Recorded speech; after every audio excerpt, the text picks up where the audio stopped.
Assalamualaikum warahmatullahi wabarakatuh. Pertama-tama marilah kita panjatkan rasa syukur kita kepada Allah Subhanahu wa taala yang Maha Kuasa.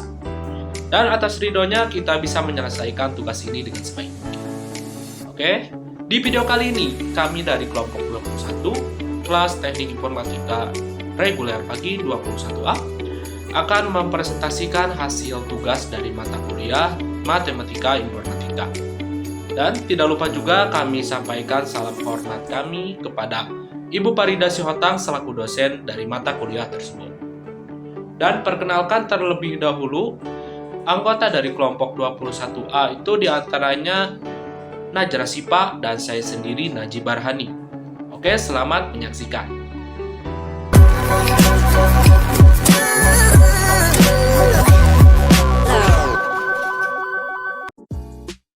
Table of content. Nah, sesuai judul, kompleksitas algoritma. Lalu di sini juga kami akan menjelaskan poin-poin penting dari kompleksitas algoritma. Nah, di table of content ini kami ada 6 poin-poin. Di antaranya yang pertama kemangkusan algoritma, yang kedua mengapa kita memerlukan algoritma, yang ketiga kebutuhan waktu dan ruang, yang keempat, kompleksitas waktu dan ruang. Yang kelima, kompleksitas waktu asimptotik. Dan yang terakhir itu kami akan memberikan soal dan cara untuk penyelesaiannya. Oke, sekarang kita lanjut ke poin yang pertama, kemangkusan algoritma. Nah, algoritma itu adalah urutan logis langkah-langkah penyelesaian masalah secara sistematis. Oke, kemangkusan algoritma. Sebuah algoritma itu tidak saja harus benar, tetapi juga harus mangkus atau efisien. Nah, algoritma yang bagus adalah algoritma yang mangkus. Kemangkusan algoritma itu diukur dari beberapa jumlah waktu dan ruang, atau space, memori yang dibutuhkan untuk menjalankannya. Algoritma yang mangkus ialah algoritma yang meminimumkan kebutuhan waktu dan ruang. Kebutuhan waktu dan ruang suatu algoritma bergantung pada ukuran masukan n yang menyatakan jumlah data yang diproses. Kemangkusan algoritma itu dapat digunakan untuk menilai algoritma yang terbaik. Selanjutnya yaitu pada bagian kedua, kebutuhan algoritma yang mangkus. Mengapa kita memerlukan algoritma yang mangkus? Karena algoritma yang bagus adalah algoritma yang mangkus, serta dalam waktu proses pengerjaannya memerlukan waktu dan ruang. Kebutuhan waktu algoritma terhadap ukuran masukan seperti pada gambar berikut, yaitu di sini ada waktu komposisi, yaitu dalam satuan detik, serta ada ukuran masukan pada grafiknya. Itu menjelaskan bahwa waktu sangat penting dan sangat dibutuhkan untuk ukuran masukan algoritma yang mangkus. Untuk poin ketiga, tentang kebutuhan waktu dan ruang. Oke, perhitungan kebutuhan waktu dan ruang. Untuk mengukur waktu, kita bisa mengukur waktu yang diperlukan oleh sebuah algoritma dengan menghitung banyaknya operasi atau instruksi yang dieksekusi. Jika kita mengetahui besaran waktu dalam satuan detik misalnya, untuk melaksanakan sebuah operasi tertentu, maka kita dapat menghitung beberapa waktu sesungguhnya untuk melaksanakan algoritma tersebut. Nah, oke, sekarang untuk contoh menghitung rata. Di sini ada 3 penyelesaian untuk algoritmanya. Operasi pertama, operasi pengisian nilai jumlah 0, K1, jumlah plus AK, terus K-nya plus 1, dan R-nya jumlah per N. Jumlah seluruh operasi pengisian nilai adalah T1 sama dengan 1 plus 1 plus N plus N plus 1 sama dengan 3 plus 2N. Operasi kedua, operasi penjumlahan untuk jumlah plus AK dan K plus 1. Jumlah seluruh operasi penjumlahan adalah T2 sama dengan N plus N sama dengan 2N. Untuk operasi ketiga, operasi pembagian jumlah per N.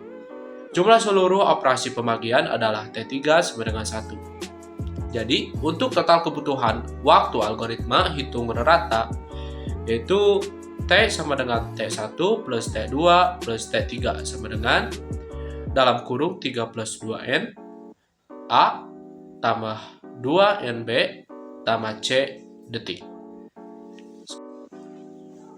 Oke, sekarang ke model perhitungan kebutuhan waktu dan ruang. Model perhitungan kebutuhan waktu seperti contoh menghitung rata di atas itu kurang dapat diterima, karena dalam praktek kita tidak mempunyai informasi berapa waktu sesungguhnya untuk melaksanakan suatu operasi tertentu.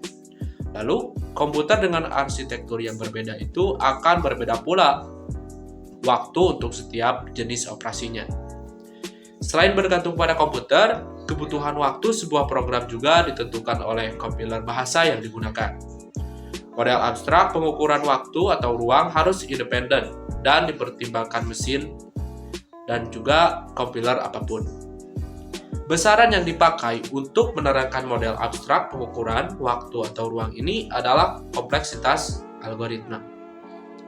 Dan ada dua macam kompleksitas algoritma, yaitu yang pertama kompleksitas waktu dan yang kedua kompleksitas ruang.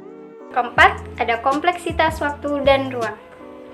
Kompleksitas waktu difungsikan sebagai T dalam kurung N, T sebagai time-nya dan N sebagai banyaknya jumlah.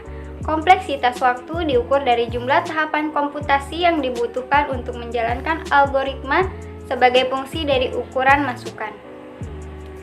Dalam prakteknya, kompleksitas waktu dihitung berdasarkan jumlah operasi abstrak yang mendasari suatu algoritma dan memisahkan analisanya dari implementasinya. Kompleksitas ruang difungsikan dengan huruf S dalam kurung N, diukur dari memori yang digunakan oleh struktur data yang terdapat di dalam algoritma sebagai fungsi dari ukuran masukan. Dengan menggunakan besaran kompleksitas ruang atau waktu algoritma, kita dapat menentukan laju peningkatan waktu yang diperlukan algoritma dengan meningkatnya ukuran masukan. Yang kelima, kompleksitas waktu asimpotik. Oke, kita tinjau terlebih dahulu. Kita tinjau Tn sama dengan 2N, 2 plus 6N plus 1. Nah, untuk perbandingan pertumbuhan Tn dengan N2 itu tabelnya seperti ini. Untuk N yang besar, pertumbuhan Tn sebanding dengan N2. Nah, pada kasus ini, Tn tumbuh seperti N2 tumbuh. Tn tumbuh seperti N2 tumbuh saat N bertambah, kita katakan bahwa Tn berorder N2 dan bisa kita tuliskan Tn sama dengan 0 dalam kurung N2. Untuk notasi 0 disebut notasi 0 besar atau big 0, yang merupakan notasi kompleksitas waktu asimpotik. Untuk definisi dan teorema, definisi Tn sama dengan 0Fn itu dibaca Tn adalah 0Fn yang artinya Tn itu berorder paling besar daripada Fn. Bila terdapat konstanta C dan N0 sedemikian sehingga Tn itu lebih kecil dari sama dengan CFN.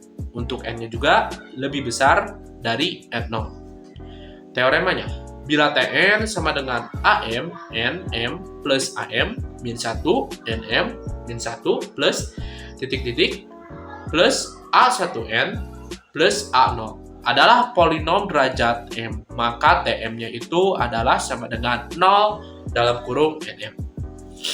Teorema, kita misalkan saja T1N itu sama dengan 0Fn dan T2-nya itu adalah 0Gn. Maka langkah pertama T1N plus T2N sama dengan 0Fn plus 0Gn sama dengan 0 max Fn, Gn. Dan yang kedua T1N, T2N sama dengan 0Fn, 0Gn sama dengan 0Fn, Gn. Yang ketiga, 0 CFN sama dengan 0 FN dan C-nya adalah konstanta. Lalu, yang terakhir Fn sama dengan 0 Fn. Nah, di sini juga ada contoh. Contohnya, misalkan T1N sama dengan 0N dan T2N sama dengan 0 dalam kurung N dan 2. Maka, itu T1N plus T2N sama dengan 0 max N, N2 sama dengan 0 N2. Lalu B T1N, T2N itu sama dengan 0 N dot N2. Jadi hasilnya 0 N3. Bagian yang terakhir yaitu ada soal dan penyelesaian. Di sini soalnya itu berapa kali instruksi assignment pada potongan program dalam notasi bahasa Pascal di bawah ini dieksekusi. Tentukan juga notasi O besarnya. Diketahui for I sama dengan 1 to N2, ada for J sama dengan 1 to N2, ada for K sama dengan 1 to J2, dan ada juga X yaitu sama dengan X plus 1. Cara penyelesaiannya yaitu kalang terluar yaitu kalang I dieksekusi N kali untuk setiap nilai I.